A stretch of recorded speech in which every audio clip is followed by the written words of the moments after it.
माँ, ये राधिका है, तुम्हारी बहू। राधिका गांव में हॉस्पिटल में नर्स का काम करती है। बस हम दोनों में दोस्ती हो गई और हमने शादी कर ली। राधिका, माँ के पैर छू। अरे चल हट नालायक। अरे मैंने क्या क्या सपने देखे थे कि तेरी शादी किसी अमीर घर में करूंगी और दहेज में लाखों रुपए लूंगी, और तू गांव की इस मामूली लड़की को मेरी बहू बनाकर ले आया। लेकिन बेटे की जिद के आगे सुनीता देवी मजबूर हो जाती है। राधिका सुनीता देवी को फूटी आंख भी नहीं भाती थी। तुम चिंता मत करो भाग्यवान, हम दोनों मिलकर अपनी बहू को इतना सताएंगे कि वो हमसे तंग आकर ये घर छोड़कर चली जाएगी। फिर हम अपने बेटे की शादी किसी बड़े सेठ की बेटी से कर देंगे, ठीक है? अगले दिन सुनीता देवी अपने बेटे का कमरा साफ कर रही होती है। तभी बहू के सामान में उसे एक बड़ी बड़ी मूंछों वाले आदमी की तस्वीर दिखाई देती है और उसके कंधे पर एक बड़ी सी बंदूक टंगी होती है। तस्वीर के नीचे लिखा होता है डाकू मंगल सिंह। ये किसकी तस्वीर है बहू? ये मेरे पिताजी की तस्वीर है। बस फिर क्या था।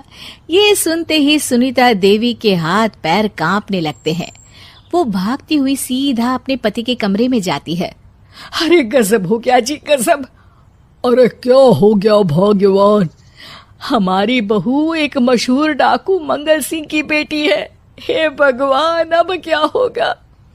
क्या कहा? डाकू मंगल सिंह? अरे मर गए रे। सुना है वो तो बड़ा ही खतरनाक डाकू है, मारता ज्यादा है गिनता कम है। लोग पुलिस वाले भी उसके नाम से कांपते हैं। अरे सुना है वो तो हर हफ्ते 2-4 लोगों का ऊपर का टिकट कटवा ही देता है। हे भगवान, अब हम क्या करेंगे? ये हमारे नालायक बेटे ने कैसी मुसीबत हमारे गले बांध दी। हाँ वो तो है, अगर हमने बहू को जरा भी तकलीफ दी तो उसका बाप मंगल सिंह हमें गोली से उड़ा देगा।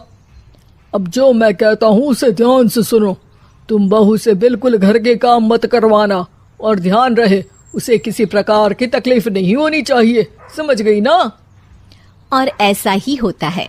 अगले दिन सुनीता देवी रसोई में खाना बना रही होती है कि तभी, ये क्या माँ जी, मेरे रहते आप खाना बना रही हैं? चलिए हटिए, मैं खाना बना देती हूँ। अरे नहीं नहीं बहू, तू यहाँ क्यों आ गई? जा, तू अपने कमरे में जाकर आराम कर, मैं खाना बना लूंगी। सुनीता देवी जिद करके राधिका को भेज देती है।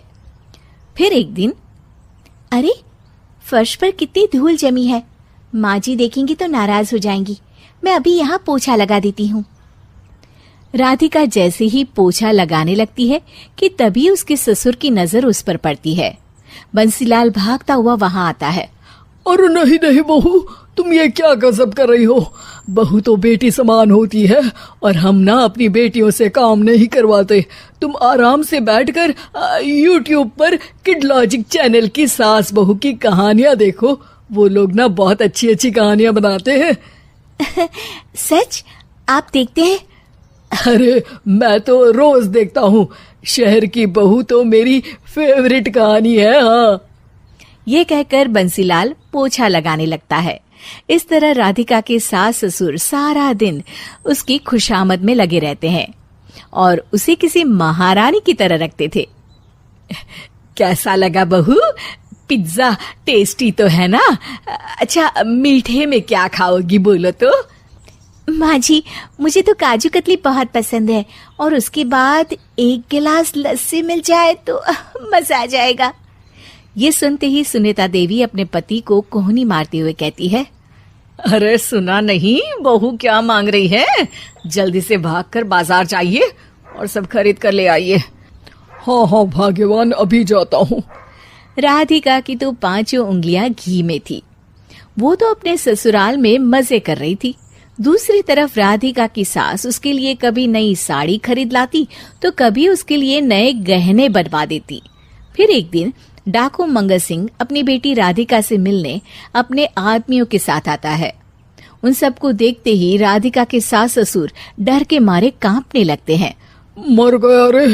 डाकू मंगल सिंह तो सच में कितना डरावना दिखता है, ऊपर से इतनी बड़ी बंदूक लेकर घूमता है।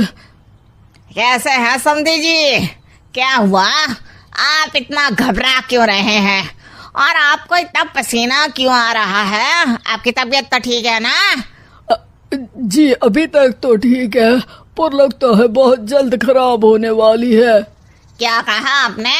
जी जी कुछ नहीं, बताइए बताइए कैसे आना हुआ। दरअसल आज आपके शहर में हमारी नाटंकी मंडली का प्रोग्राम है, तो इसी बहाने सोचा बेटी का ससुराल भी देखता चलूं। ये सुनते ही राधिका के सास ससुर हैरान हो जाते हैं। क्या कहा? आप नौटंकी में काम करते हैं? हाँ माँ जी, पिताजी डाकू की एक्टिंग बहुत अच्छी करते हैं, उन्हें तो कई अवार्ड भी मिल चुके हैं। और ये बंदूक, ये तो असली लगती है।